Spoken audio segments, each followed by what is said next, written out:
26, eu tenho uma palavra de Deus para o seu coração hoje. Sempre que a gente lê a Bíblia, é palavra de Deus, vai servir, mas acredito que algumas coisas, elas às vezes vêm debaixo de uma direção, de uma orientação profética de Deus, e quando a coisa certa é dita na hora certa, eu sempre tenho uma expectativa de que a gente possa ter mais resultados. Eu tenho certeza que essa era a palavra que Deus queria que compartilhasse hoje. Então vamos juntos lá para Mateus, capítulo 26. Evangelho de Mateus, capítulo 26. Nós vamos ler a partir do versículo 39. E vamos juntos até o versículo 44. Os versículos anteriores nos mostram o Senhor Jesus no jardim do Getsêmani. Ele anuncia aos discípulos que ele vai tirar um tempo de oração e pede que eles aguardem um lugar enquanto ele se distancia um pouco para orar. Mas a Bíblia diz que ele leva Pedro, Tiago e João consigo por conta de estar sentindo tristeza e angústia. E ele abertamente diz para eles, verso 38 narra isso, que a alma dele estava profundamente triste até a morte. Então ele pede que fiquem com ele, que vigiem com ele. E a partir desse contexto nós temos aí o versículo 39 em diante. O texto sagrado diz, adiantando-se um pouco, prostrou-se sobre o seu rosto, orando e dizendo, meu Pai, se é possível que passe de mim esse cálice. Contudo, não seja como eu quero, e sim como tu queres. E voltando para os discípulos, achou-os dormindo. E disse a Pedro, então nem uma hora vocês puderam vigiar comigo? Vigiem e orem para que não caiam em tentação. O espírito, na verdade, está pronto, mas a carne é fraca. Verso 42, retirando-se pela segunda vez, orou de novo, dizendo, meu Pai, se não é possível que esse cálice passe de mim sem que eu beba, faça-se a tua vontade. E voltando-se, achou-os outra vez dormindo, porque os olhos deles estavam pesados. Deixando-os novamente, foi orar pela terceira vez, repetindo as mesmas palavras. Meu Deus, nós clamamos graça e favor do Senhor, a ação do Teu Espírito, o Espírito da verdade. Deus, nós queremos ser conduzidos pelo Senhor no entendimento da palavra, na aplicação do alto. Queremos ser encontrados vulneráveis, responsivos àquilo que o Senhor tem a falar e a ministrar aos nossos corações. E nós declaramos a nossa confiança no Senhor, a nossa dependência no Senhor, na ação do Teu Espírito, no fluir da Tua graça. E oramos que de fato aquilo que o Senhor tem planejado fazer no coração de cada um, dos que estão conosco, dos que nos acompanham pela internet, ao vivo, ou mesmo posteriormente, com uma palavra gravada, nós oramos que esse momento em que ouvem a Tua palavra, que sejam tocados pelo Senhor e que o Teu propósito se cumpra em nome de Jesus. Amém. Bom, esse texto retrata de uma maneira assim muito clara, muito nítida, a humanidade de nosso Senhor, Senhor Jesus.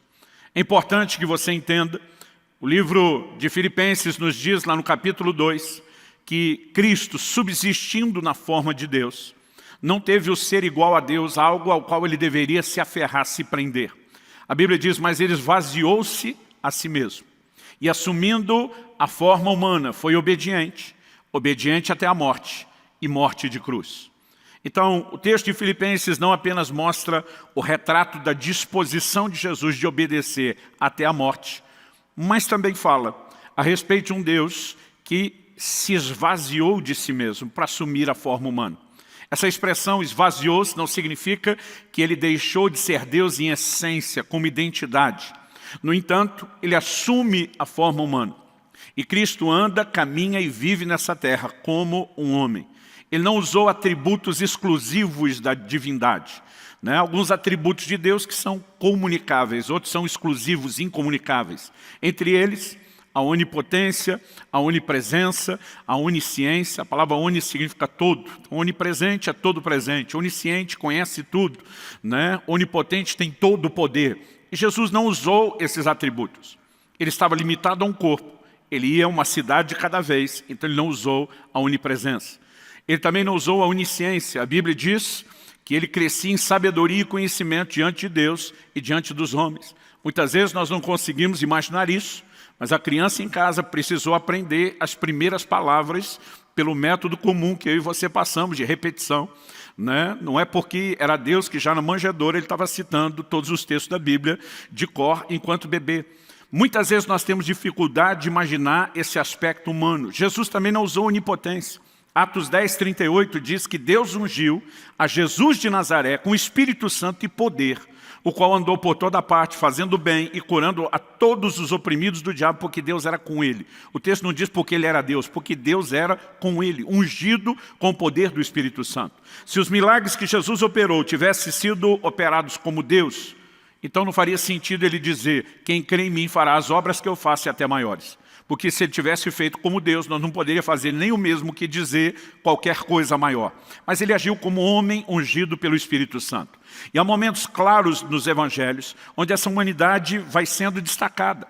Né? A palavra de Deus fala de Jesus cansado, fala de Jesus dormindo, fala de Jesus com fome, fala de Jesus com sono. E nesse momento, a humanidade de Jesus aparece no momento onde nós percebemos o que podemos chamar de um conflito de vontades. Ele em oração está diante de Deus dizendo, seja feita não a minha, mas a sua vontade. Naquele momento Jesus admite que como homem, ele poderia ter uma vontade diferente da vontade de Deus Pai. E esse elemento é justamente o que eu quero destacar. Porque o cenário e a lição que nós temos do jardim do Getsêmani é algo extraordinário. E o tema da minha mensagem hoje é aprendendo a entrega. Eu quero falar de uma atitude de rendição, de submissão, do mais profundo nível, não só de obediência, né, mas de rendição. E acho que essa palavra entrega, ela é bem abrangente. Antes de entrar no processo do aprendizado da entrega, eu quero, em primeiro lugar, destacar aqui algumas coisas. A primeira delas é reconhecer que às vezes a nossa vontade pode parecer estar conflitando com a vontade de Deus. O segundo elemento a ser destacado é o entendimento de que o reino de Deus, ou seja, o próprio Deus, suas leis, seus princípios, vem em primeiro lugar. Ou seja, a vontade dele deve prevalecer sobre a nossa. Então, só em terceiro e último lugar, eu quero tentar detalhar como se dá esse processo de aprendizado. Mas olhando aqui para o Getsêmani, eu de fato percebo algumas coisas que nós não podemos deixar de destacar. Em primeiro lugar, o próprio conceito de oração. Eu olho para a igreja moderna e eu vejo um evangelho sendo pregado que está cada vez mais antropocêntrico, significa que o homem está no centro. Me parece, observando muitas mensagens, que o evangelho moderno, vou botar aqui entre aspas, porque não existe atualização do evangelho, ele é único, ele é imutável, me parece que ele visa mais agradar o homem do que a Deus. E de alguma forma, as pessoas parecem ter dificuldade de conciliar o que Deus deve fazer por nós com o que nós devemos fazer por Deus. É lógico que a palavra de Deus traz promessas claras que sinalizam o desejo e a vontade de Deus de agir em meu e seu favor. Mas muitas vezes nós temos confundido as coisas, né? A ponto de colocar Deus num patamar onde Ele existe apenas para satisfazer os nossos desejos. E muitas vezes um desenho equivocado vai se estabelecendo sobre o nosso relacionamento com Deus e a própria oração. Uma das lições que eu aprendo do Getsêmani é que a oração não é apenas o meio através do qual eu consigo de Deus tudo que eu quero. Se existe um pouco de verdade nisso, nós podemos garantir que não há toda a verdade nisso. Porque a oração também deveria ser, em contrapartida, o meio através do qual Deus consegue de nós o que Ele quer. Nesse momento, no Getsêmani, não é Jesus conseguindo de Deus o que Ele quer. O cenário que nós temos, mesmo Ele repetindo a mesma oração por 3 vezes, se tiver um plano B, quando Ele diz, se possível, passa de mim esse cálice, a expressão cálice na Bíblia, ela normalmente fala da ira de Deus. Darei a beber, desde os profetas do Velho Testamento até o Apocalipse, darei a beber do cálice da minha ira. Normalmente essa expressão indica sofrimento. Então Jesus está dizendo como homem, se tiver um jeito de evitar a cruz e o que me aguarda, passa de mim esse cálice. A Bíblia diz que a agonia de Jesus no Getsêmani foi tamanho. Normalmente a gente concentra só o fato de ele estar entristecido e como um homem angustiado. Mas o Evangelho de Lucas menciona o fato de que ele agonizou de tal maneira que suou gotas de sangue. Não era apenas a tensão de um horrível, terrível, né, sofrimento aguardado na cruz. A crucificação não era só uma forma de execução, mas era uma execução que tinha, primeiramente, uma tortura. Era uma morte lenta, dolorosa, além de tremendamente vergonhosa. Mas eu acredito que o que aflige Jesus não é o aspecto físico. Ele estava na iminência de carregar os pecados do mundo todo, de todas as gerações, de todos os tempos, de todas as épocas.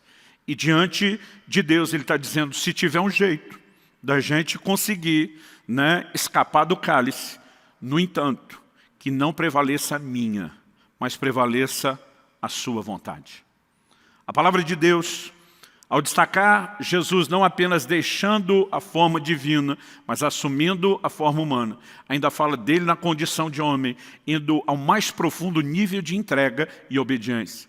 E Cristo, que é o nosso modelo e referência, até porque o texto que eu citei de Filipenses 2 começa dizendo, tende em vós o mesmo sentimento que houve em Cristo Jesus. Deus espera que esse padrão de Cristo seja imitado por mim e por você.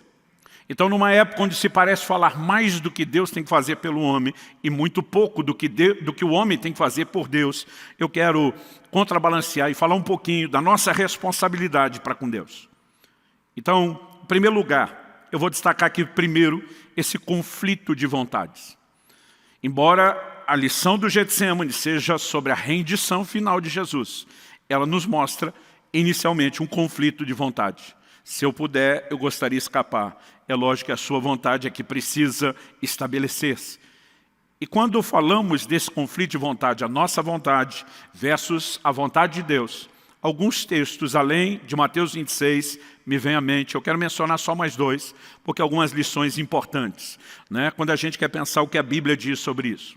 Primeiro que eu quero citar é Tiago, capítulo 4. Dos versículos 13 ao 16. Ele diz, escutem agora, vocês que dizem, hoje ou amanhã iremos para a cidade tal, lá passaremos um ano, faremos negócio, teremos lucros. Vocês não sabem o que acontecerá amanhã. O que é a vida de vocês? Vocês não passam de neblina que aparece por um instante e logo se dissipa. Em vez disso, deveriam dizer, se Deus quiser, não só viveremos, como também faremos isso ou aquilo. Agora, entretanto, vocês se orgulham das suas arrogantes pretensões. Todo orgulho semelhante a esse é mau. Olhando para essas palavras de Tiago, há algumas coisas, e uma delas, por mais óbvio que seja, eu vou pedir que inclusive você repita comigo, é que a vontade divina deve vir antes dos meus próprios planos. Você pode dizer isso? Diga, a vontade de Deus deve vir antes dos meus próprios planos. Isso nos mostra que Deus tem uma vontade, não apenas aquilo que é generalizado para todos os homens, o que está lá escrito na Bíblia, que todo mundo tem que obedecer. Mas isso também me indica que Deus tem um plano personalizado. Até mesmo o lugar onde eu, você, cada um de nós vai morar. São decisões que não deveriam ser tomadas sem que se declarassem, se Deus quiser. Os antigos repetiam muito mais essa frase do que a geração atual. Eu me lembro, né, olhando para os meus pais, para os amigos dos meus pais, que raramente terminavam qualquer conversa ou cogitação de se planejar qualquer coisa, sem que alguém dissesse, se Deus quiser. Hoje em dia é quase como se a gente dissesse para Deus, eu já decidi que eu quero, o Senhor é que se esforce para me abençoar. Aliás, tem muita gente tentando andar nesse trilho. Gente que toma suas decisões, não ora, não consulta, não busca Deus, e depois simplesmente chega e diz, pastor, ora por mim para Deus abençoar o que eu já decidi. Não é desse jeito que eles falam, mas é exatamente a forma como fazem. Então, nós precisamos reconhecer que a vontade de Deus deve vir antes dos nossos próprios planos. Há uma vontade personalizada que precisa ser buscada em oração. O texto não está dizendo que eu e você não podemos fazer planos. Há outros textos que até garantem isso, que a gente deveria ter planos. Mas que eu e você devemos depender de Deus para que eles se cumpram ou não. A questão não é ter ou não ter planos. É quando muitas vezes nos nossos planos nós deixamos Deus de fora e deixamos de dar a Ele a palavra final. Ele também destaca que isso é uma atitude, né, que ele classifica como arrogante pretensão. E ele diz, um orgulho semelhante a esse é mau. Né? Qual é o orgulho? Achar que eu estou, ou que eu posso estar, no controle da minha vida, em vez de deixar isso nas mãos de Deus. Em último lugar, né, me chama a atenção o fato de que Deus não está necessariamente dizendo para qual cidade nós vamos. Mas Ele está dizendo que quando eu e você temos o discurso de declarar, se o Senhor quiser, numa atitude de submissão, isso permite que Ele, mesmo muitas vezes não revelando onde nos quer, possa nos conduzir para o lugar que Ele quer, possa intervir na nossa vida. Um outro texto que me chama a atenção quando eu falo desse conflito de vontades é Provérbios 16, de 1 a 3. O texto sagrado diz assim, vou ler um versículo cada vez e comentar aqui. O coração do ser humano pode fazer planos, mas a resposta certa vem dos lábios do Senhor. Então, em primeiro lugar, não é errado fazer planos. Errado é querer ter a palavra final, quando ela deveria vir da parte do Senhor. Verso 2 de Provérbios 16 diz, todos os caminhos de uma pessoa são puros aos seus próprios olhos, mas o Senhor sonda o espírito. Outra tradução diz que Ele pesa os espíritos ou as motivações. Falamos semana passada que o termo pesar na Bíblia fala de Deus medir, procurar o equilíbrio comparado ao seu próprio padrão. Um dia alguém falou, pastor, como que Deus pesa o espírito se Ele não é matéria e não tem peso? Eu falei, querido, você está procurando o peso literal, quando nem a balança é literal. Né? Quando a Bíblia diz que Deus sonda a motivação, o espírito, e algumas traduções optaram por motivação, é porque muitas vezes nós podemos até escolher fazer coisas certas, mas com a motivação errada. Outro dia alguém disse, pastor, é errado eu queria ser um pregador da palavra, assim, abençoar muita gente. Eu olhei para esse irmão e falei, depende. Ele falou, como depende? Eu falei, o que você quer parece legítimo. A pergunta que você deve fazer diante de Deus é, por que você quer isso? Você tem um chamado de Deus e precisa ser fiel a Ele? Você tem de fato um coração que quer servir as pessoas? Ou você está olhando para isso como se fosse um lugar onde você busque reconhecimento e projeção? Porque muitas vezes o erro não está apenas naquilo que fazemos. Tem muita gente tentando não fazer a coisa errada, mas fazendo a coisa certa do jeito errado.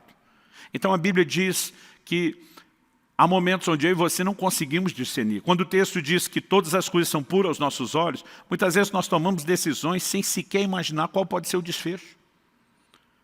Gente que entra numa escolha com uma decisão de um casamento para passar o resto de uma vida sem imaginar quais podem ser os futuros desdobramentos. Gente que toma decisões na área profissional, no ministério, em qualquer que seja, e muitas vezes essa coisa de tudo é puro, não é só porque há ingenuidade, mas nós não temos a capacidade de antever o futuro que está lá na frente. Então precisamos depender daquele que conhece o caminho, que já trilhou bem. O verso 3 de Provérbios 16 diz, entregue suas obras ao Senhor, e o que você tem planejado se realizará.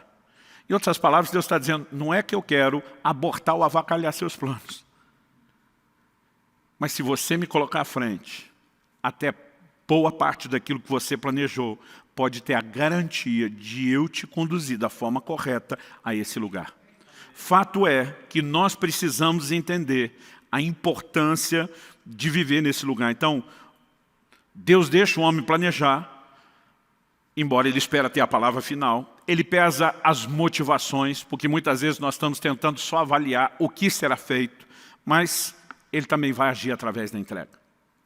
Tem um episódio muito interessante no meu relacionamento com Israel, meu filho, quando ele chegou à fase da adolescência, eu estava tentando ensiná-lo a importância de fazer escolhas, de fazer as avaliações, tentando treiná-lo, prepará-lo para a vida, que é cheia de escolhas.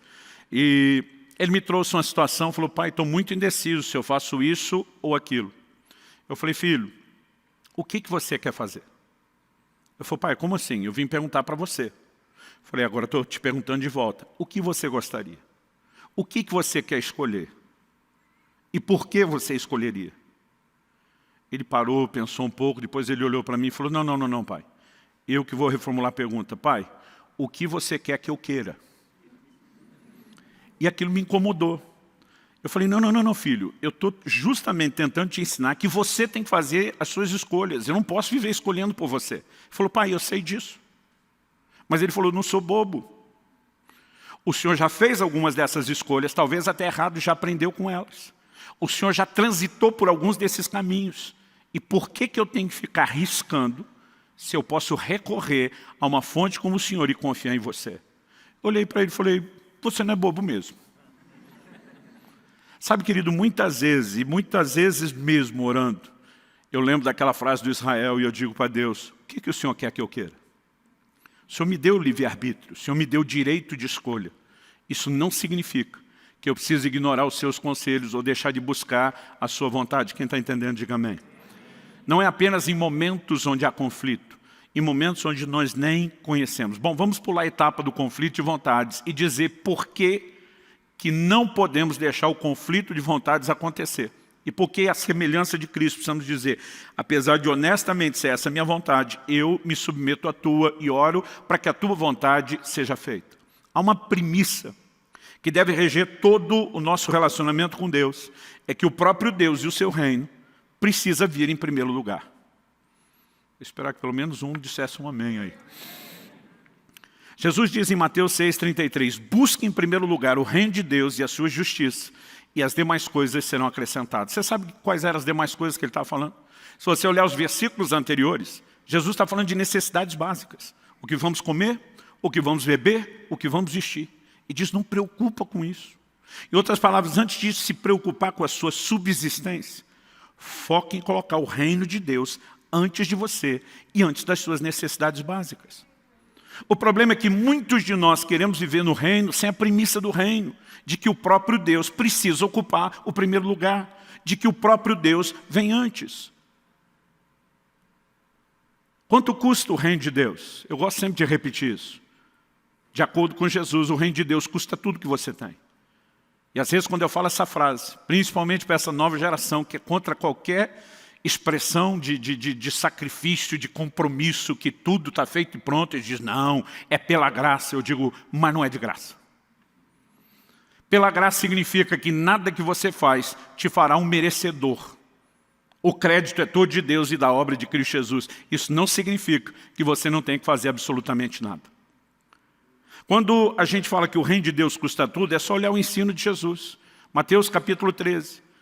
Em 3 versículos, do 44 ao 46, ele conta 2 parábolas. Nas duas, apenas alegorias distintas que falam a mesma coisa. Ele diz, o reino de Deus custa tudo que a gente tem.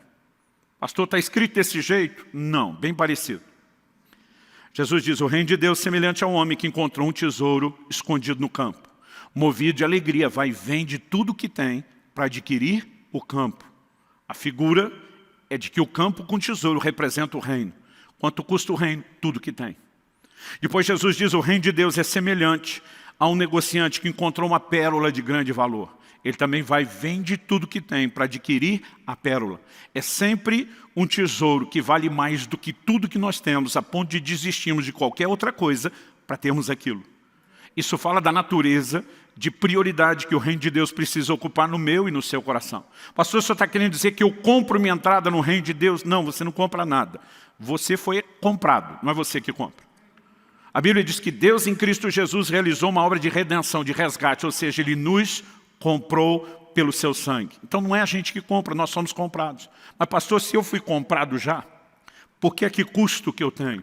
Porque se você não reconhecer a legitimidade do ato de compra que Jesus realizou na cruz, você não tem direito ao benefício da compra. E como que você reconhece isso? Romanos capítulo 10 diz, lá nos versos 9 e 10, se no teu coração creres que Deus ressuscitou a Jesus dentre os mortos, e com a tua boca confessares a Jesus como Senhor, será salvo.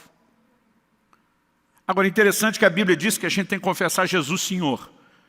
E a igreja contemporânea mudou isso. Não tem que confessar Jesus Salvador. Você não vai achar isso na Bíblia. Mas Jesus não é Salvador? É. A Bíblia diz que você confessar Ele Senhor, você vai ser salvo. Se Ele salva, Ele é Salvador. Mas Salvador não é o objeto da confissão. O objeto da confissão é a palavra Senhor. Essa palavra no original grego, ela tem um significado que nem de longe na língua portuguesa ou na cultura moderna atual, eu e você conseguimos arranhar. Ela, na verdade, era a palavra que um escravo usava para se dirigir ao seu amo, ao seu dono, ao seu possuidor.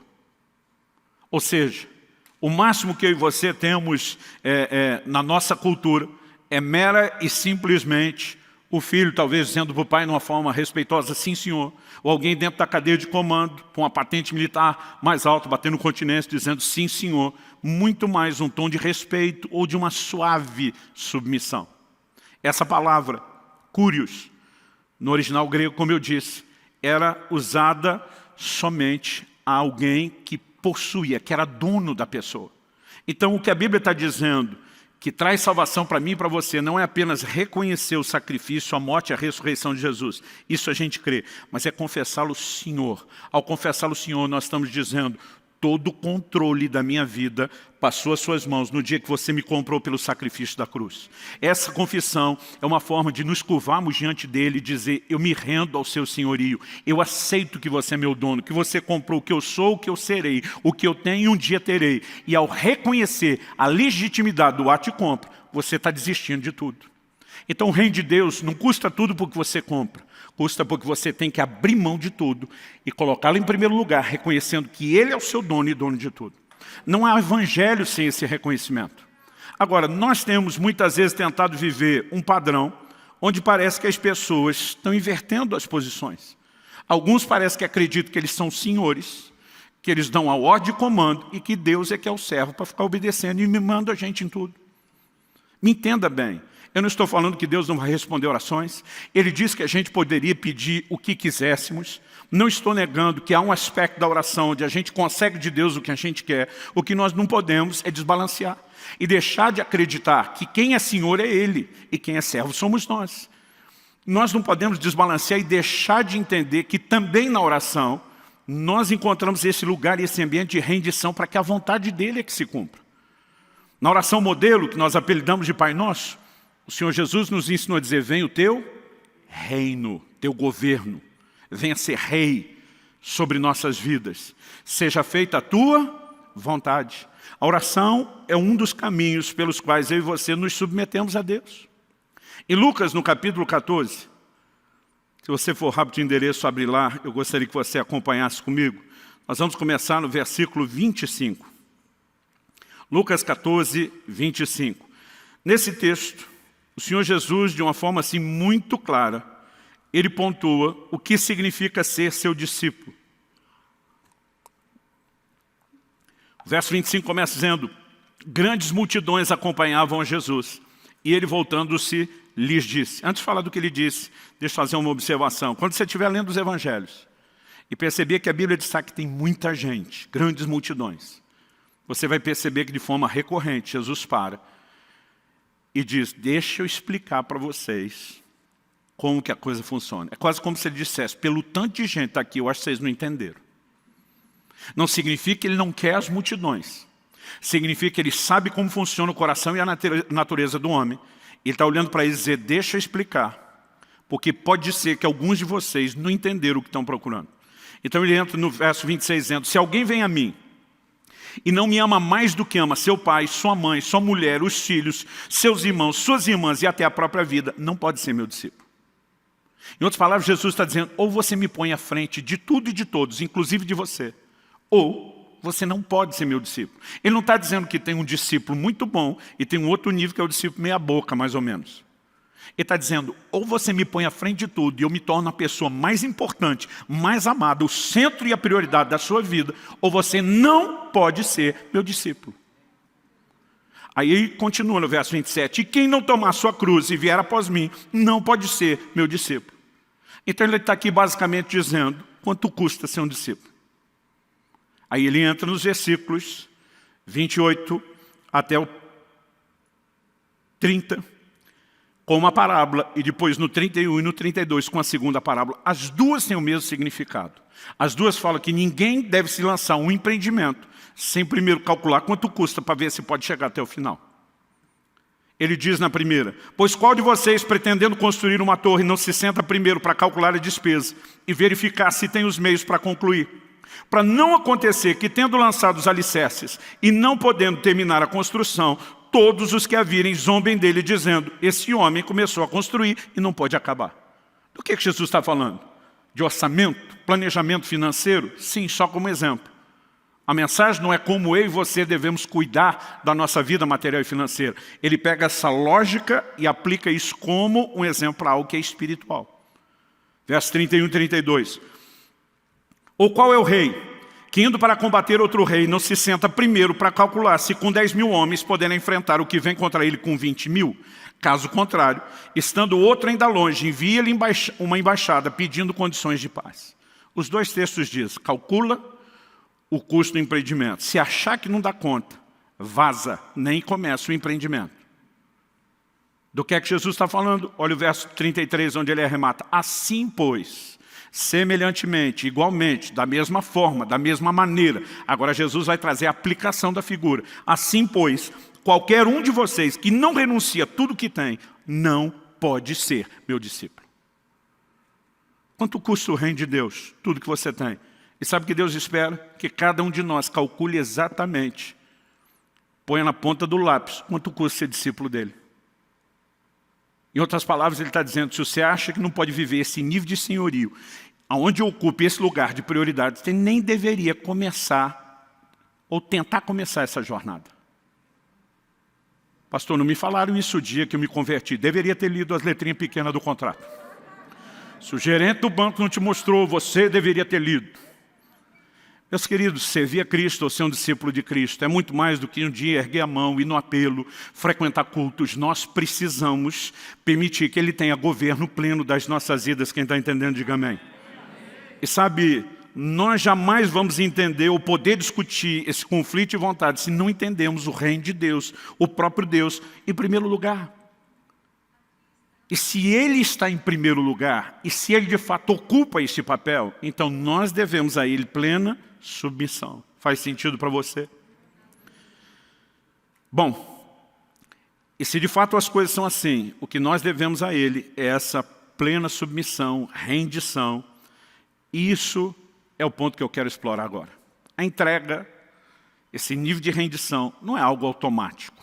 Não é porque você converteu, que alguém apertou um botão no céu e algo automaticamente passou a funcionar dentro de você e agora você virou uma pessoa profundamente rendida e submissa a Deus e à sua vontade. Determinadas virtudes na vida cristã, elas se aprendem. Paulo, por exemplo, diz em Filipenses, capítulo 4, versículo 11, eu aprendi a viver contente em toda e qualquer situação. Não importa se é abundância ou escassez. Contentamento se aprende.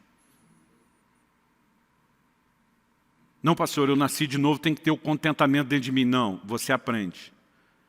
Contentamento e rendição, entrega, não estão na lista do fruto do Espírito. Amor, alegria, sim, à medida que você se rende à nova natureza, isso brota e começa a te governar. Contentamento e entrega se aprendem. E eu quero te dar uma outra ótica do que aconteceu no Getsemane, retratada no livro de Hebreus. Nós mencionamos isso brevemente, naquela série de mensagens que eu falei sobre a teologia das lágrimas. Vamos lá, Hebreus, capítulo 5, do versículo 7 a 9. A Bíblia diz assim, Ele, Jesus, nos dias da sua carne, eu gosto dessa expressão, nos dias da sua carne, está destacando a humanidade de Jesus. Porque é importante mencionar isso, depois da morte e ressurreição de Cristo, essa condição em que Jesus se move limitado à humanidade foi mudada. Paulo diz em Colossenses 2 que nele, em Cristo, habita a plenitude, habita corporalmente a plenitude da divindade. Ou seja, se ele abriu mão temporariamente de qualquer atributo, depois da ressurreição, essa condição muda completamente. Então a Bíblia faz esse destaque, nos dias da sua carne. Isso nos lembra não só que era no tempo do ministério terreno, mas lidando com essa limitação da natureza humana que cada um de nós tem. A Bíblia diz, tendo oferecido com forte clamor e lágrimas, orações e súplicas a quem o podia livrar da morte, foi ouvido por causa da sua reverência. Esse versículo 7 situa o acontecimento exatamente no Getsemane. Não apenas por causa das lágrimas e nas orações, mas a Bíblia é clara em dizer que isso aconteceu quando ele fez súplicas a quem o podia livrar da morte. Se possível, passa de mim esse cálice. Essa é a interpretação de Hebreus, que ele estava clamando a quem poderia livrá-lo da cruz e da morte. E a Bíblia diz, ele foi ouvido por causa da sua reverência. Mas olha o verso 8, embora fosse filho, aprendeu a obediência pelas coisas que sofreu. Eu lembro na adolescência, o dia que eu prestei atenção pela primeira vez nesse versículo, eu parei de ler e fui falar para o meu pai, está errado essa minha versão da Bíblia. Está dizendo que Jesus aprendeu a obediência. Ele nunca pecou, como é que ele está aprendendo a obediência? Ele foi obediente a vida inteira. O texto não está dizendo que ele não tinha obediência nenhuma e que ele estava aprendendo do zero. O texto sugere que a obediência é algo no qual eu e você crescemos e a níveis cada vez mais profundos. Ele é gerado sem pecado, ele nunca pecou. Mas nesse momento, pela primeira vez, ele está diante de um claro conflito de vontades. Deixa eu te dizer, a hora em que o meu e o seu coração será testado é quando o conflito surge. Eu já vi gente dizendo, não, pastor, eu sou submisso à minha liderança. Já vi mulheres dizendo, sou submisso ao meu marido. E alguns não são submissos. Eles estão vivendo uma harmonia espontânea. Enquanto o líder pensa igual, está tudo bem. É na hora que houver um conflito de vontades que nós vamos descobrir onde é que está o coração. Porque tem gente que não é que ele está se submetendo, ele concorda, então ele aceita. A submissão é quando você descobre o desejo de ir em outra direção. E agora você tem que abrir mão e se render a quem está numa posição diferente da sua. Nesse momento, pela primeira vez, Jesus está diante de um dilema da grande missão da vida dele que ele veio cumprir. É por isso que o texto de Filipenses diz, foi obediente até a morte. Ou seja, ele não obedeceu apenas mandamentos, ele tinha que obedecer o comissionamento pleno, a missão de ir à cruz por mim e por você. Só que a Bíblia está dizendo que ele aprendeu obediência pelas coisas que sofreu. Que sofrimento é esse? Não está falando do sofrimento da cruz. O sofrimento da cruz acontece depois que ele já foi obediente e vai até o fim. Então está falando desse sofrimento interno, desse conflito que muitas vezes eu e você podemos ter e enfrentar. No entanto, a Bíblia diz, e tendo sido aperfeiçoado, verso 9, tornou-se o autor da salvação eterna para todos os que lhe obedecem. Quando eu olho esse retrato de Jesus, isso para mim expande essa humanidade, aquele conflito que está acontecendo no Getsêmani, a um patamar onde nós percebemos se o próprio Jesus, que jamais havia pecado, quebrado um mandamento sequer, ainda está precisando aprender obediência em outros níveis, a pergunta com resposta óbvia é, e nós? Será que não temos níveis mais profundos de entrega? Nós precisamos entender que entrega é algo que se aprende, obediência é algo que se aprende continuamente. Quanto mais nos sujeitamos ao Senhor, estamos sendo aperfeiçoados. O aperfeiçoado não é só para quem tinha defeito. Jesus nunca havia falhado, mas ainda estava sendo aperfeiçoado, entrando em níveis de rendição cada vez maior. Alguém disse que ninguém fica bom em nada a não ser com treino. Eu quero te dizer que até na obediência e na entrega não deve ser diferente. Quanto mais nós praticamos, quanto mais exercitamos, mais nós aprendemos e mais nós crescemos. Quem está entendendo, diga amém. Sabe, querido, muitas vezes a nossa dificuldade é que a gente não consegue avaliar que Deus tem algo melhor, porque muitas vezes nós estamos focados no que custa aquele sacrifício da vontade no momento. Jesus está olhando para a cruz. Ele está olhando, imagina, não apenas para o sofrimento físico. Ele entra num nível de agonia, a ponto de suar gotas de sangue. E, obviamente, como homem, ele está assustado diante do que ele vai enfrentar. A Bíblia é clara, diz que ele estava triste, a alma angustiada. E, de repente, ele pensa, é muito sofrimento. E o problema é que a maioria de nós sempre vai olhar para a entrega, para a rendição, como um sacrifício, como algo doído. Estamos abrindo mão de algo de valor, de algo que me dói, de algo que me machuca. O que muitas vezes nós deixamos de levar em conta é que não há nada que o Pai Celeste nos peça que possa ser caracterizado como injusto ou que seja para o nosso mal. Ainda que haja dores momentâneas, nós precisamos focar o resultado final. Quem está entendendo, diga amém. Semana passada, a Kelly me acompanhou numa consulta ao ortopedista. Estou na iminência entre a semana e a próxima de fazer uma cirurgia no joelho. A Kelly diz, eu preferia não ter ido com você na consulta. Eu preferia não saber qual era a sua situação e nem o que é que eles vão fazer. Porque à medida que o médico, um irmão nosso em Cristo, começou a explicar o processo, né, a Kelly ficou assustada. Um problema congênito que eu tenho na cartilagem se agravou nos últimos anos. Por conta dele, o osso da junta foi acomodando de forma diferente, foi gerando uma pequena protusão e deformação óssea. O ângulo da perna começou a alterar. Quanto mais alterava, mais piorava a situação do joelho. Quanto mais piorava, mais entortava o ângulo da perna. Ele falou, pastor, eu tenho que corrigir a curvatura da sua perna em 15 graus. Isso significa que além de operar o seu joelho, nós vamos fazer uma osteotomia dupla. O nome é bonito, mas traduzindo, nós vamos quebrar 2 ossos da sua perna, o fêmur e a tíbia, para conseguir corrigir a angulação. E não bastasse dizer que vão mexer em cada um, do osso de cima, de baixo, e no meio, que é o joelho. Ele disse, e o senhor vai ter um processo de recuperação lenta. Porque nós vamos botar umas placas de platina aí no seu osso para ele recuperar legal. E ele disse, o senhor pode ficar de 60 a 90 dias sem poder apoiar no chão, sem uso de muletas.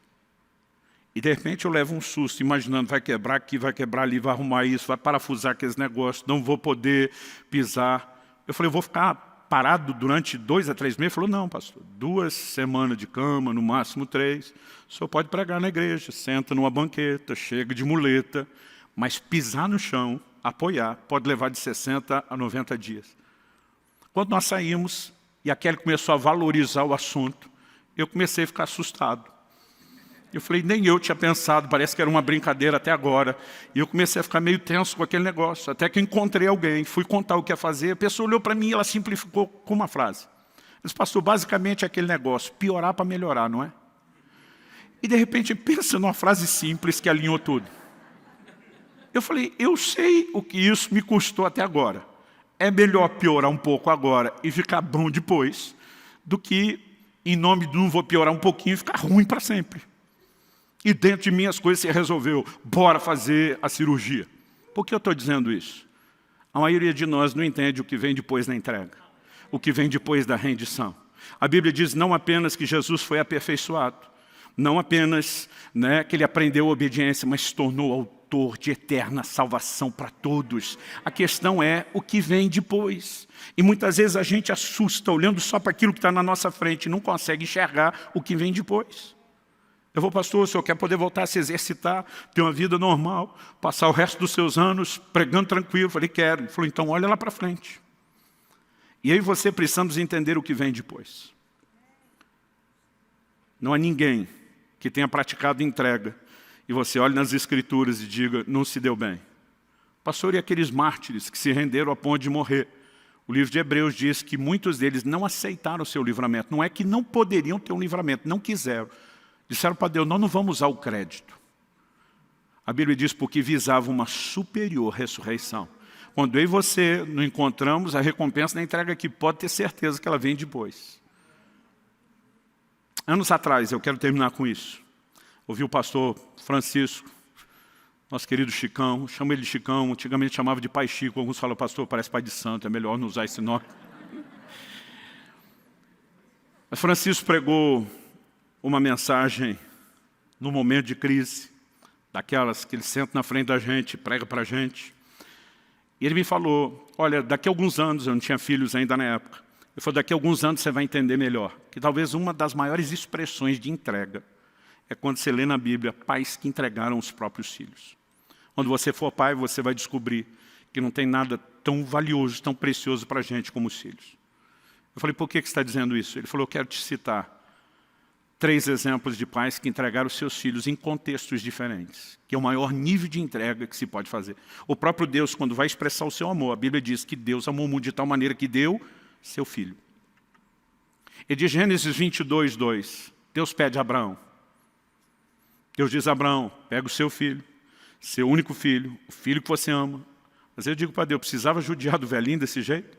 Só pedir o filho já era difícil, tem que lembrar que é o único filho, o filho que ama. Ele diz, e o ofereça em sacrifício. Então Deus pediu esse nível de entrega. Abraão não ficou pensando que perderia. Abraão ficou pensando na coerência de Deus. Se ele me fez uma promessa, eu não sei por que ele está pedindo algo tão contraditório. O livro de Hebreus diz que ele cria, que Deus poderia ressuscitar o garoto. Em outras palavras, o Senhor não vai se contradizer, a sua promessa vai se cumprir, e eu não vou te negar nada, nem o filho da minha velhice, que eu criei para receber do Senhor. Então ele diz, há determinadas entregas que nós praticamos porque Deus pede. E muitas vezes o difícil não é Deus te pedir algo. O difícil é você ver que Ele pediu para você e não pediu para mais ninguém. Eu fico imaginando Abraão, nunca ouvi falar que o Senhor pediu um filho para ninguém. E não tem nada antes nem depois. Eu fico à vontade de falar nisso porque hoje é algo bem resolvido, durante um tempo para mim não foi. Deus me pediu desde o início do meu ministério que não tivesse nenhum ganho pessoal com meus livros. E sempre tem um que de vez em quando chega achando assim que está com aquela mentalidade de gênio. Eu lembro quando os livros tinham passado já de alguns anos atrás de 1 milhão de exemplares distribuídos. Alguém falou, pastor do céu, se o senhor ganhar só o royalty, o senhor não precisava nem ter comissão de venda, só o direito de autor. Ainda mais se fosse o internacional, que é $1 por livro. O dólar nem estava tão alto na época. Mas ele olhou para mim e falou, o senhor seria milionário. Eu falei, o diabo me fez a mesma conta outro dia. Falei, o que é isso, pastor? O senhor está querendo dizer que o diabo me mandou? Eu falei, não, só que vocês pensam parecido. Aí eu olhei para ele e falei, querido, você acha que eu já não fiz essa conta? Agora, sabe qual é o nosso erro? Um dia eu até estava falando para Deus, eu falei, Senhor, e o Espírito Santo falou no meu coração e disse, você acha que se você não tivesse me obedecendo, você teria distribuído mais de 1 milhão de livros? Você está fazendo a conta se fosse seu. A pergunta é, se o dinheiro fosse seu e você não tivesse alinhado com o meu propósito, será que você teria tido esse resultado? Demora, às vezes, para a gente absorver algumas coisas. Com o tempo eu comecei a entender. Deus não apenas decidiu que Ele guardaria o meu coração, que me permitiria dar um bom exemplo, mas me deu o privilégio de semear uma quantia, exorbitante no reino de Deus. Mas muitas vezes o meu problema não era Deus ter me pedido. Era dizer, por que o senhor não pediu para nenhum dos meus colegas? Ou pede para todo mundo ou não pede para ninguém. Já teve esse negócio assim? Eu era aquele tipo de filho, que na hora que a mãe estava colocando, eu colocava um copo lá do outro. Não, colocou mais para o outro aqui. E eu também não queria ganhar mais, queria tudo igual. E muitas vezes o problema que nós temos com a entrega é que a gente sempre está sendo injustiçado, violado. Ou, eu vou sofrer. Não, irmão, é piorar para melhorar. Quem está entendendo, diga amém. Há um segundo nível de entrega. Quando Moisés é entregue pelos seus pais. Deus não pediu que eles fizessem isso. Os pais tiveram uma percepção. Alguns diriam a sacada, o crente diz um discernimento. O livro de Êxodo nos diz lá no capítulo 2 que quando Moisés nasceu, seus pais viram que ele era formoso. E uma pergunta. Qual o pai que acha o filho ou a filha quando nasce feio? Nunca achei nenhum. Nenhumzinho. Eu lembro quando Israel nasceu, uma cara de joelho amassado, gente. Coberto de sangue e placenta. A gente olha isso. Coisa mais linda. Eu ficava lendo aquilo e dizia, como é que os pais de Moisés acharam ele formoso? A Bíblia não está dizendo que o Arão e a Miriam eram feinhos e o Moisés saiu melhorado. Apesar desse texto ser repetido, tanto no Velho como no Novo Testamento, tem um lugar onde essa história é apresentada de uma forma diferente das demais, com uma explicação. Atos capítulo 7, na pregação de Estevão, ele diz assim, e os seus pais perceberam que Moisés era formoso aos olhos de Deus. Em outras palavras, eles discerniram, Deus tem um plano para esse garoto. Agora, o capítulo 1 de Êxodo termina dizendo, Faraó tinha mandado as parteiras matar os meninos, que nascessem os do sexo masculino, porque ele sabia que aquele povo que estava se multiplicando poderia ser um exército que ia se voltar contra ele. As parteiras não obedeceram. Chega ao ponto onde ele baixa um decreto. Todo filho homem que nascer dos hebreus tem que ser lançado no Nilo. Isso significava não só a grande possibilidade de afogamento, mas se escapasse, que os crocodilos do Nilo teriam, os famosos crocodilos do Nilo teriam uma refeição.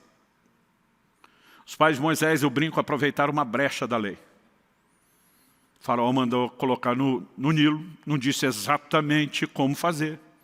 Nós vamos colocar, mas vamos colocar num cesto. O menino não vai afundar. O menino não vai se afogar. A Bíblia diz que eles colocam Miriam, a irmã mais velha, para acompanhar o desfecho da história. Sabe o que significa isso? Que aqueles pais estavam acreditando, nenhum crocodilo vai devorá-lo. A água não vai engoli-lo. Se Deus tem um propósito, ele será guardado. Eles disseram, nós estamos entregando ao Senhor.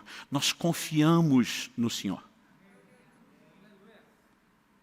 E aí, o Deus de toda providência, que sabe trabalhar as questões, permite que Miriam perceba que exatamente no momento, que aquele cestinho flutuante está chegando, a filha do faraó vai ao Nilo se banhar.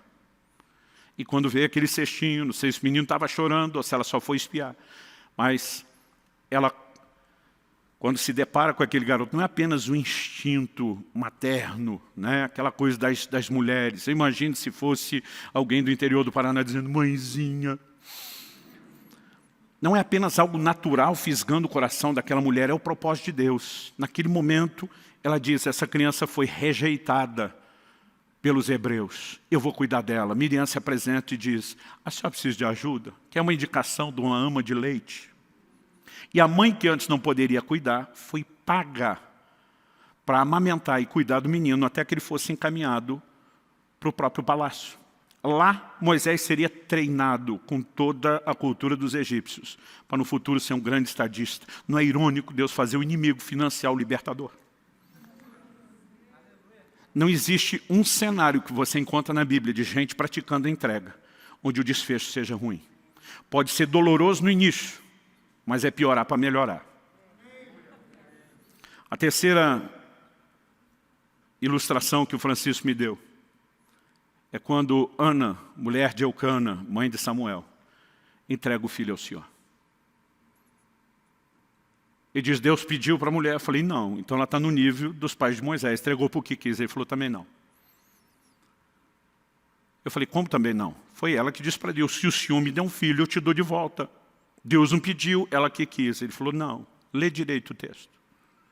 1 Samuel capítulo 1, versículo 5 diz que Deus cerrou a madre de Ana para que ela não pudesse ter filhos. O problema começou com Deus. Não foi ataque maligno. Foi intervenção de Deus. Deus disse, não vou deixar você ter filhos. Agora Ana começa a ter um problema. Aquela época não era só cultural, era permitido até por lei a poligamia.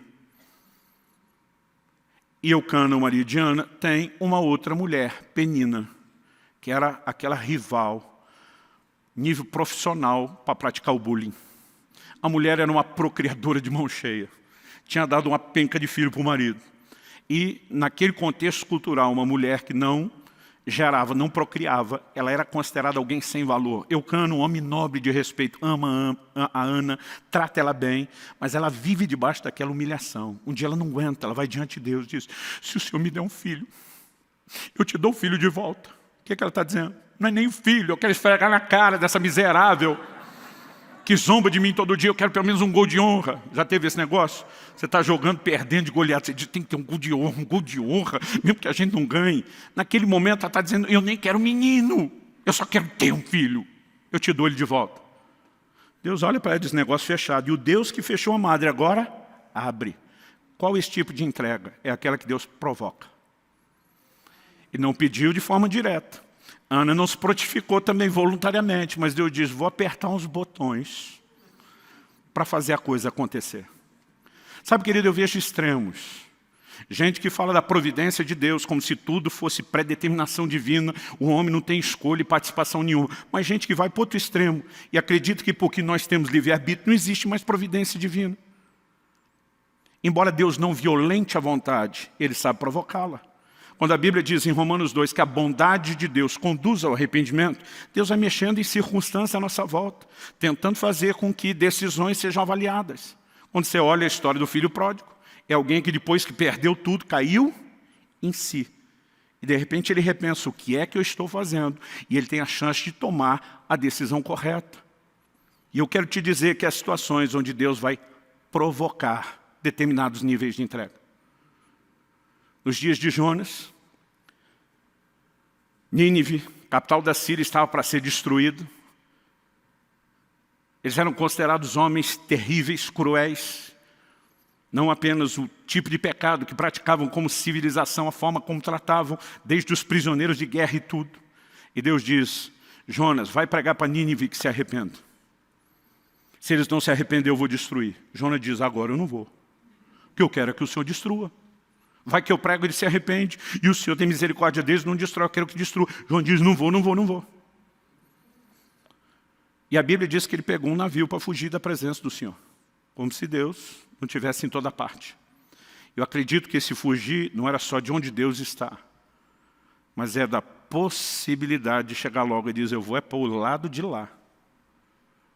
A Bíblia diz que uma grande tempestade atinge o navio. Cada um daqueles homens começa a clamar os seus falsos e pseudos deuses, nada resolve. Alguém olha para o João e diz, por que você não está clamando ao seu? Nós estamos atirando para todo lado, tentando de tudo para resolver. Ele diz, na verdade o problema sou eu. Eu estou fugindo da presença de Deus, a treta é comigo. Vocês deram azar de pegar o mesmo navio que eu. Ele fala para os caras, só tem um jeito de resolver, me joga na água. Esse me joga na água, sabe o que ele está dizendo? Me matem. Basicamente ele está dizendo, eu não posso fazer isso. Eu mesmo não vou pular, mas se vocês me matar, vocês se salvam. Legítima defesa, vai aí, gente. Jonas está dizendo para Deus, eu morro, mas não faço o que o Senhor quer. A turma hesita, tenta, quando vê que não dá, joga ele para a água. Quando jogaram ele para a água, a tempestade cessou. A Bíblia diz que eles temeram, adoraram ao Senhor. Mas quando Jonas cai na água, Deus diz, é ruim que eu vou deixar você morrer. E a Bíblia diz, Deus mandou um grande peixe. Lugar nenhum da Bíblia está escrito baleia, só um grande peixe. Aliás, acredita-se, pelo menos do que nós conhecemos em séculos recentes, e se avalie, que o único peixe que teria essa condição de engolir alguém inteiro é o cachalote.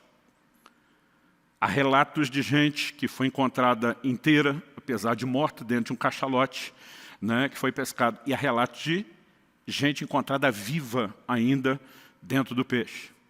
Mas, irmão, você consegue imaginar o cenário? 3 dias. Você faz 3 dias de jejum, no conforto da sua cama é terrível. Agora, no ventre de um peixe. Na oração de Jonas, ele disse que ele estava enrolado nas algas. Eu fico tentando imaginar a situação lá dentro. Eu fico tentando imaginar o que é ter sido engolido, qual foi o processo. Segundo, que é estar lá dentro. Terceiro, para mim, eu não sei se é a melhor parte ou a pior, que é sair. A Bíblia diz que o peixe vomitou. Eu nem sabia que peixe vomitava. Mas Deus diz, não vou nem deixar você morrer. Daqui a pouco Jonas está lá e diz para Deus, tá bom, eu cedo. Vou pregar Nínive. Sai um pouco emburrado, mas já está praticando entrega. Existem determinados níveis de entrega que Deus sabe como provocar. E não importa o formato. Em cada um deles tem coisas na minha vida que Deus diz, eu vou te pedir. Tem coisas que eu olhei para Deus e falei, essa eu vou fazer para o Senhor porque eu quero. E eu olho momentos onde eu vi Deus pressionando as circunstâncias de tal forma que eu falei, Ele está provocando a entrega. Seja qual for o formato. Eu e você não deveríamos olhar para a dor do momento ou o sacrifício do momento. Deveríamos pensar, é piorar para melhorar. Haverá um dia onde eu e você vamos estar diante de Deus. E naquele dia nós vamos olhar para trás, para todo sacrifício, para toda rendição, para toda entrega. E nós não vamos olhar para trás com nenhum tipo de arrependimento ou remorso. Eu creio que dentro de nós vai brotar algo que vai produzir um sorriso de satisfação no rosto. E nós vamos poder dizer, valeu a pena. Não há nada tão extraordinário como viver submissão a Deus. Qual o problema do homem desde o início? Deus diz, não come dessa árvore. Tinha 2 árvores espirituais, mas Deus diz, dessa não come, e o resto pode. A serpente chega e diz, é verdade que ele vedou a árvore? O foco nunca está, é verdade que ele deu todo o resto? É verdade que é dessa forma? Todo o problema do homem começa quando ele tenta ser independente de Deus, cultivar sua própria vontade e escolha. O único remédio para a humanidade é a plena sujeição e submissão ao Senhor.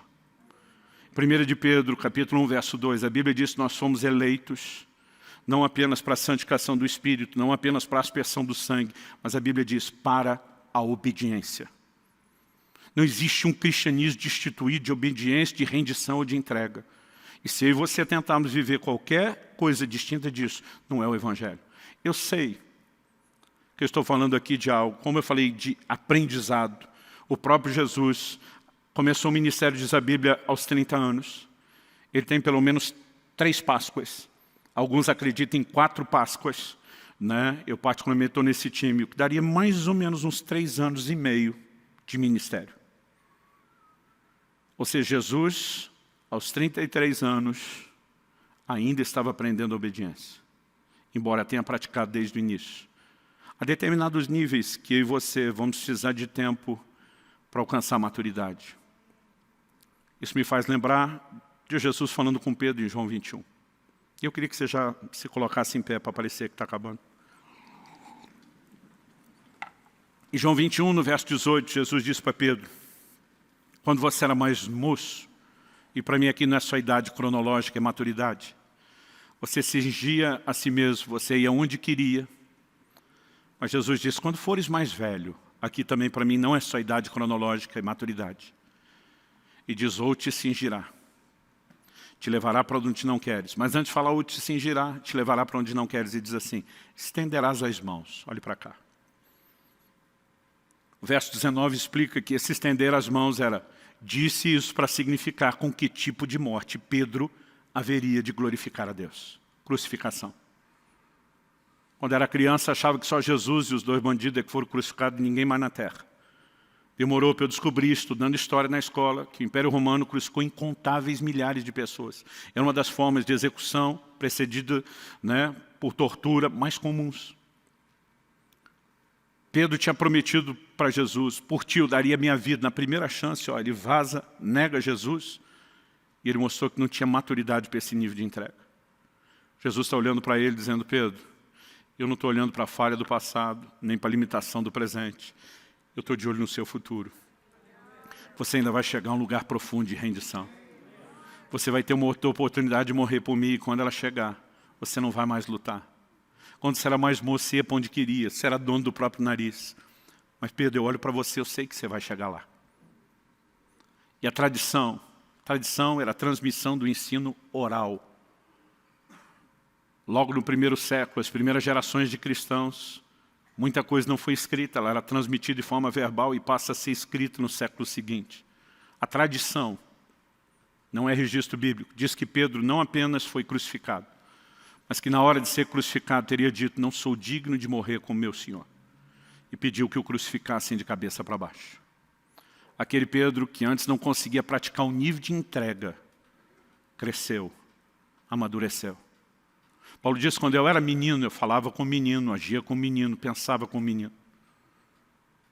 A capacidade de crianças viver entrega é muito complicado. Bota um brinquedo na mão de 2 crianças e manda um compartilhar com o outro para você ver o cenário caótico que vai surgir. As primeiras frases a ser dito, é um que puxa, é meu, o outro de que puxa, não é meu. Algumas coisas elas só vêm quando existe maturidade. Eu diria que a entrega não é diferente. Nós vamos aprendendo níveis distintos. Cristo, depois de uma fidelidade de uma vida inteira, ainda estava aprendendo a obediência. E eu e você precisamos aprender a entrega em níveis distintos. Eu já passei por momentos onde eu sofri demais diante de coisas que Deus pedia. Porque eu estava olhando só o piorar do momento, em vez de enxergar o melhorar depois. Mas o tempo passa e a gente vai aprendendo, vai ficando escolado. Sempre há novos níveis para que eu e você aprendamos, mas nós nunca podemos parar de aprender e nem de crescer. Há um lugar por trás da rendição e da entrega que nos conecta ao coração de Deus, ao plano de Deus, ao propósito de Deus, de uma forma tão extraordinária, que se nós entendêssemos isso, não bateríamos tanto o pé, tentando prevalecer na nossa rebeldia, na nossa teimosia. Nós precisamos aprender com o Senhor Jesus momentos onde a gente diz, Senhor, não é o que eu queria, mas seja feita a tua vontade. Aos 18 anos de idade, eu saí de casa para pregar o Evangelho e precisei deixar meus pais. Era uma outra época. A gente não conseguia fazer as viagens, não havia recursos para isso.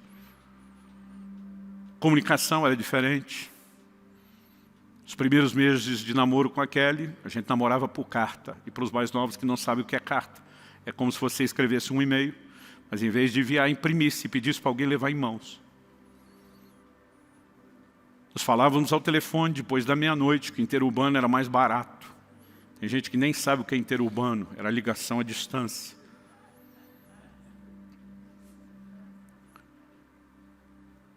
Eu só consegui ter uma noção do que meus pais se dispuseram a fazer. Quando meu filho, ao completar 18 anos de idade, saiu de casa, e quando ele saiu, eu sabia pelo testemunho do Espírito Santo que ele não voltaria mais. Era dali para casar, de lá para o ministério, para servir a Deus. E hoje eu olho para trás e digo, Senhor, eu te louvo. Porque meus pais decidiram me tratar, não como propriedade deles, mas tua. Eu me recuso a tratar meus filhos de forma diferente. Eles são seus. Faz o que quiser. Sabe, à medida que o tempo passa, você consegue ter percepções diferentes. E à medida que eu e você amadurecemos no Senhor, nós começamos a entender que por trás daquela entrega, não tem um Deus tentando nos fazer sofrer.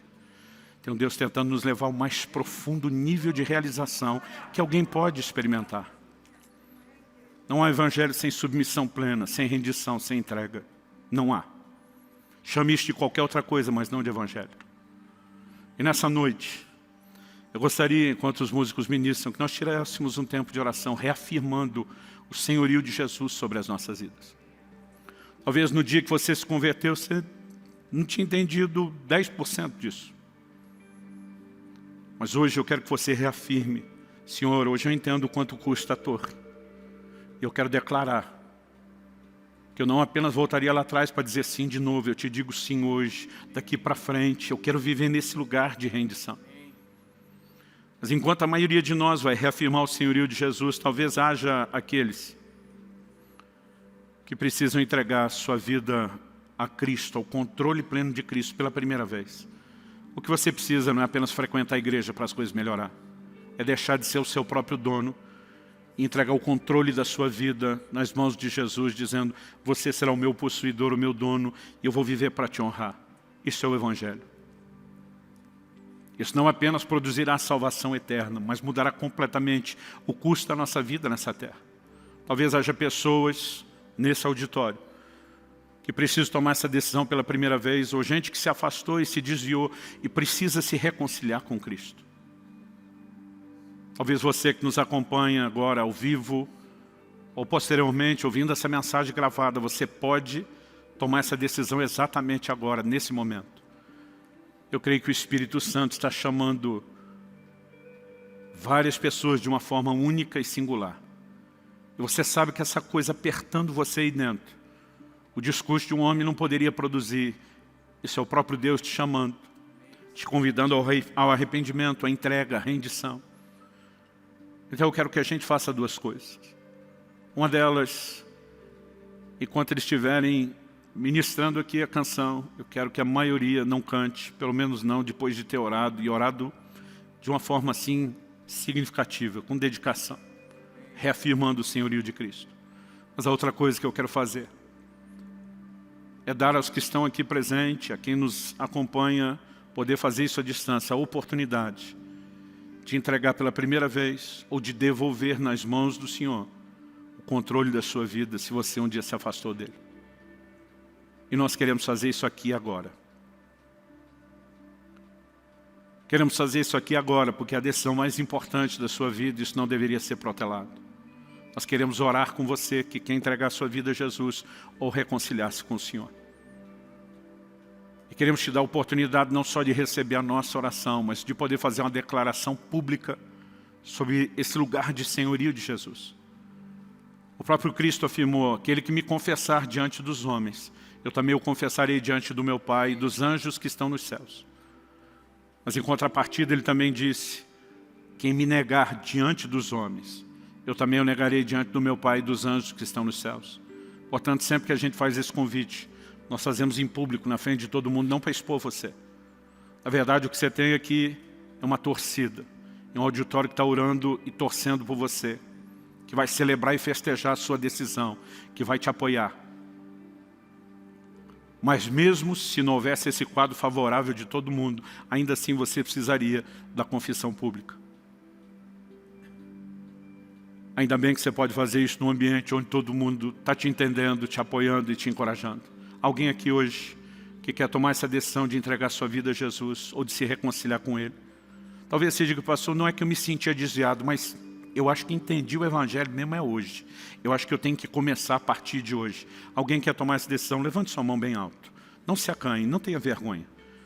Se você precisa dessa decisão hoje, Deus seja louvado. Quem mais? Eu sinto, glória a Deus. Quem mais? Você que está em casa, não precisa necessariamente levantar a mão, que nós não vamos ver, mas é importante que você ore nessa vida. A Bíblia diz, ore nesse momento. A Bíblia diz que todo aquele que invocar o nome do Senhor será salvo. Você não precisa necessariamente fazer a oração do jeito que faremos aqui, mas você precisa clamar pelo nome de Jesus. Reconhecer o seu pecado, que significa rebeldia contra Deus e vontade própria. se arrepender, reconhecer o perdão de Deus e saber que você tem a oportunidade de sujeitar a Ele e a sua palavra. E não importa o jeito que você vai orar, né? Você pode orar da forma como você achar melhor. Tem gente que gosta de fazer isso de joelho, tem gente que faz sentado mesmo, em pé, em voz alta, em voz não tão alta. O importante é que você faça. Essas pessoas estão aqui, sinalizaram com a mão. Nós queremos te dar a chance de confessar Jesus em público. Vou pedir para você sair do seu lugar e vir rapidinho aqui à frente. Nós queremos orar com você. Rapidinho, vem para cá. Glória a Jesus. Glória a Jesus.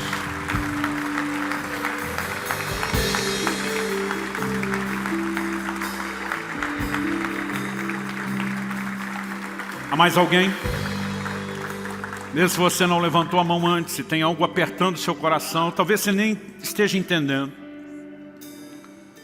Outro dia alguém me disse: pastor, nem entendi direito o que você falou, mas algo me apertava dentro e dizia: vai lá, vai lá. E diz: eu estou aqui, eu quero fazer direito, eu quero começar. Se houver mais alguém, sai do seu lugar e venha. Vou pedir aos conselheiros que ore com eles, ou com quem mais vier à frente.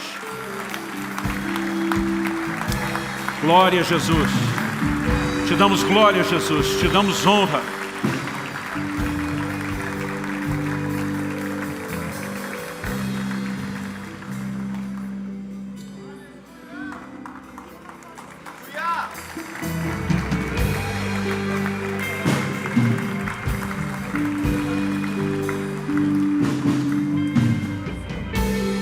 Quero pedir aos conselheiros que ajudem eles a confessar Jesus, a declarar isso. Cada um de vocês, oriente eles a fazer essa oração. Enquanto os músicos ministram, reafirme o senhorio de Jesus sobre a sua vida. Talvez Deus esteja pedindo algo e seja a hora de você estabelecer um concerto com Deus. Talvez Deus não pediu, seu coração está fervendo e você sente que precisa entregar algo. Talvez Deus esteja pressionando ou provocando você por meio das circunstâncias. Eu sei que além de reafirmar o senhorio, talvez esse seja um momento de alinhamento com Deus, com o propósito de Deus. Faça isso em nome de Jesus. Em nome de Jesus.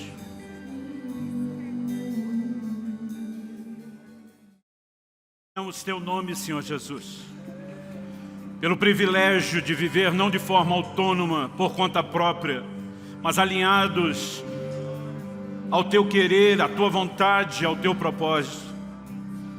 Nós clamamos, Senhor, a despeito de uma natureza carnal, naturalmente rebelde. Nós queremos viver sujeição e entrega em níveis cada vez mais profundos e de forma progressiva. Nessa noite não apenas reafirmamos teu senhorio sobre nossas vidas.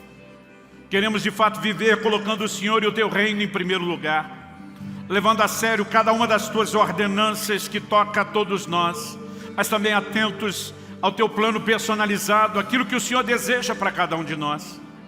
Suplicamos graça e favor sobre cada um. Oramos, ó Deus, que haja arrependimento, alinhamento, conserto, intensificação da entrega e da rendição, o que for necessário, não apenas aqui e agora, mas a partir desse momento, que mesmo depois de deixarmos esse auditório, esse lugar de reunião, que a graça do Senhor continue trabalhando em nós, que a Tua palavra continue frutificando e sendo aplicada e ministrada pelo Teu Espírito, e que possamos crescer de forma que Te glorifique e Te honre. Nós oramos e clamamos em nome do Senhor Jesus. Em nome do Senhor Jesus. Se você crê, concorde, diga amém. Se você recebe essa palavra, diga: eu recebo. Glória a Jesus. Glória a Jesus. Glória a Jesus.